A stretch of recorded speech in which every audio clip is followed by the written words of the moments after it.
Hello, everybody. Thanks for joining us for this special episode of the Ontario Landlord Series podcast. Today, we are highlighting the best of our great friend, Robert Lisi from Stonegate Legal Services. Rob's going to tell us about guests and occupants, about buying a tenanted home, and about the famous cash for keys. Here we go.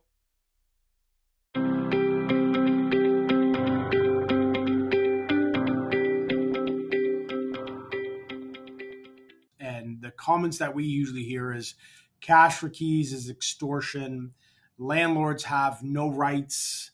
I have no control of my own property. I don't want to reward the tenants by giving them money. Is cash for keys even legal? I hear that all the time. And the law is all for the tenant, and simply it's not fair. The thing is that cash for keys being a settlement, it happens everywhere.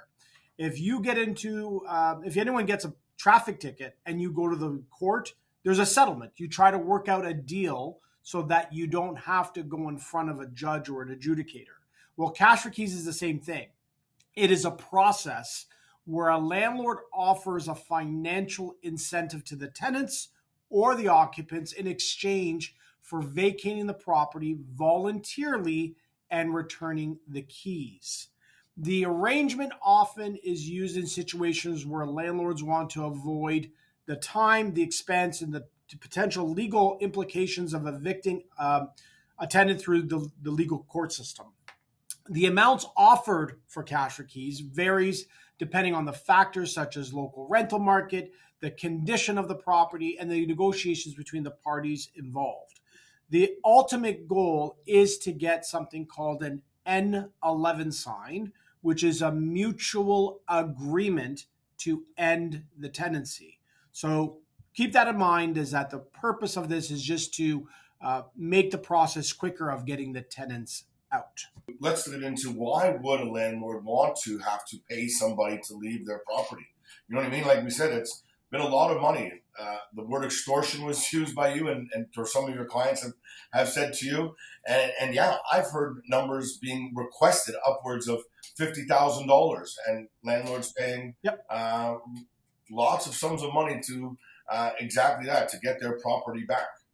Right. So here's the thing, is that cash for keys most of the times is not a necessity, but sometimes it is a necessity. So I'll give you the perfect example of when it is a necessity. So let's say, Kevin, you have a listing of a property. It's a tenanted property, and the tenant that lives there doesn't want to move out. Well, under the law, the landlord has the right to sell the property. Okay. However, the tenant controls the showings. The tenant must consent on pictures. The tenant must consent on video.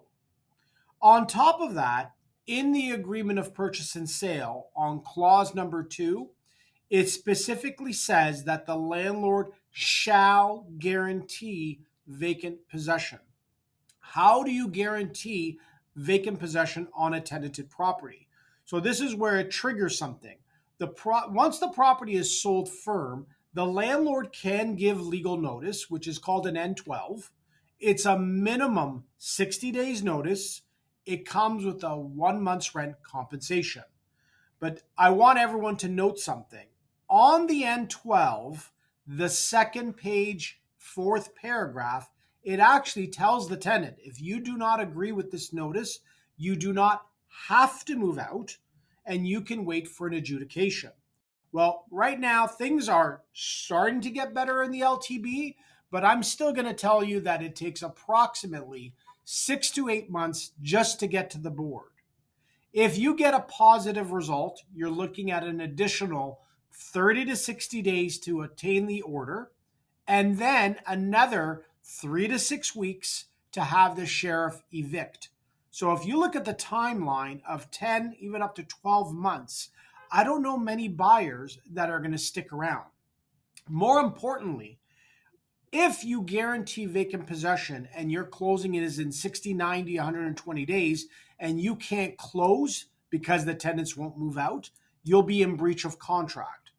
If you're in breach of contract, the buyer's lawyer can sue for damages. Now, I hear this all the time where the seller will say, well, I'm going to sue the tenant because they didn't move out. Well, it's in their right to not move out. So you can't go after them for what they're doing in their right. So now let's look at it another way. So let's say, Kevin, you have a property that you want to sell.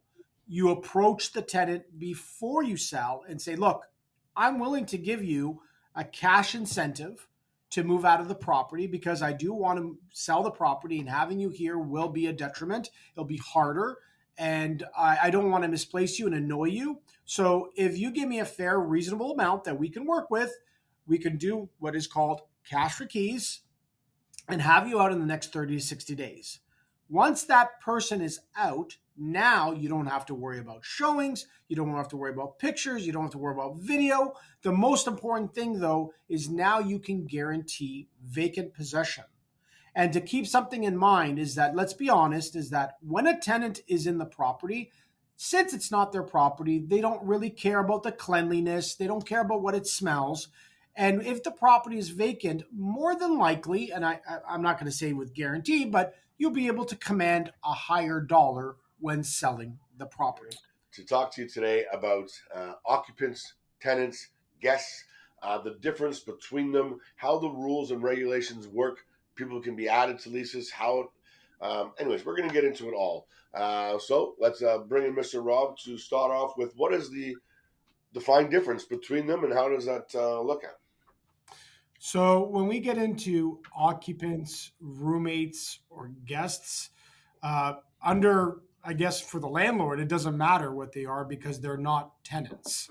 So when you sign a lease, the person that signs the lease is the tenant. Now, in the Ontario standard lease, there is a section for occupants. And what that is saying is who else is going to be occupying the property. So an example would that be is if I'm living in there with my wife and kids. Kids are not of the majority of age or the legal age, so they would be occupants. However, me and my wife would be tenants. What they need to know, what people need to know, is occupants can change without permission of the landlord. So I want you to know that tenants can have guests for any length of time. They can have occupants for any length of time. They can have roommates for any length of time without the permission of the landlord. What the landlord needs to be concerned about, which is the most important thing, is you never, ever accept rent or take rent from anyone other than your tenant.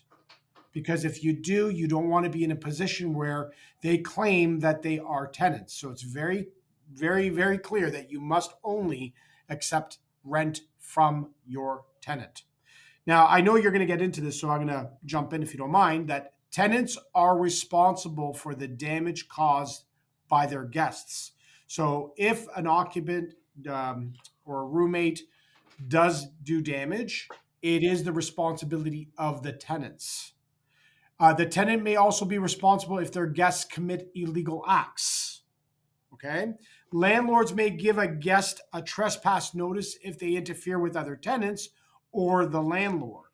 And tenants may face legal consequences if their guests cause substantial interference. So, in regards to occupants, guests, or roommates, the question that I get asked all the time is that if I rent out a 3-bedroom house to a couple and they want to bring people in, do they have to notify the landlord? The answer is no. They don't have to do that. All right. Do you want to expand on any more questions that I can answer, Kevin? Yeah, no, I think that's a great start there, and you hit the nail on the head, right? The difference is the tenants are still responsible to everything for what their guests, roommates, or occupants that they're living with. With us, the way we always work things with our leases is we want to know who's all living in the house, whether they're occupants, tenants, kids. Not that we ever want this to happen, but if there was a fire and everything burned down, we would have to know who was inside, pets, everything. I want to know. I know I can't stop them from adding in people, but we always want to know, one, for just knowledge, and at the end of the day, in case we ever did need anything, we want to know who's in the home. Okay, but keep in mind, they don't have to give you ID. Just remember that. Because they're guests. I've never asked for ID. It was just been just bodies, right? Well, boyfriend moved in. His name is Jim. Okay, great. Okay. I had Yeah, that's fine. Let's start with the first one that I mentioned. Is it possible when you buy a property with a tenant in it to raise the rent? Can you make any changes to their lease? So, what you need to consider is that any lease that is in existence continues automatically with the new buyer. The question is it on a year lease or is it on a month to month lease? So, to answer the question, can you raise the rent? You can only raise the rent once per year. So, if it is on a lease, you would have to wait till the end of the term and then give proper notice. However, if it's on month to month and the new buyer takes over, you can't just raise the rent just out of whatever you want. You still have to follow the process, which would be the N1 or the N2, minimum 90 days notice, and then you can only raise it in accordance to the guideline. Unless it's not rent controlled, then you can raise it to whatever you want. Another note that I will say is that, and we've talked this on previous presentations, is the term security of tenure. That means that the tenant is entitled to occupy the rental unit after the initial term specified in a rental agreement. So everything continues automatically. And there's a term in real estate that all real estate agents should know. It's called covenants with the land. So any agreements that you have previous owner continues now to the next owner.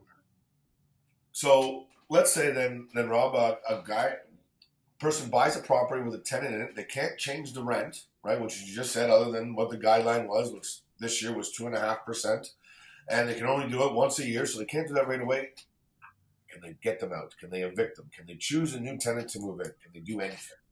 So, no. So, if a buyer takes over, they're entitled to follow through with the existing lease. So, there's only three ways to terminate a tenancy. Number one is if the tenant decides to leave, and that it would be giving an N9. The next would be if the landlord and the tenant agree to a termination, which would be the N11, or if there's a court order through the landlord and tenant board. So, if you want to end the tenancy, you can't do that out of your will. The only way would be to do is going to be through a mutual agreement, which goes back to the term cash for keys. So through the years as a realtor, again, we've helped people buy tenanted properties, and we've helped people buy them as an investor or as personal use. And as personal use, you can then get the tenant to vacate the property with your moving in with a minimum 60 days notice. I'll let you give all the legal terms about how that works too, but that's the general basics of it.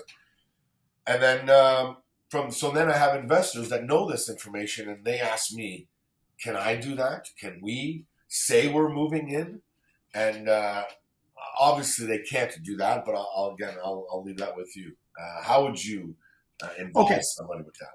So here's the thing is that if someone says that they want to claim to move in, you need to understand there are stipulations that they have to be aware of. So what they're talking about is something called an N12, and that would be for personal use. A note that I want to say is that this can be only if an individual wants to move in. It cannot be for a corporation. So let's go through what the stipulations are. It is a minimum 60 days notice. It comes with a 1 month rent compensation. And that person, which has to be arm's length, which is immediate family, has to move in for 1 year. However, this is a point to really remember. On the N12, the second page, fourth paragraph, it tells the tenant, you do not have to move out. You are entitled to wait for a hearing.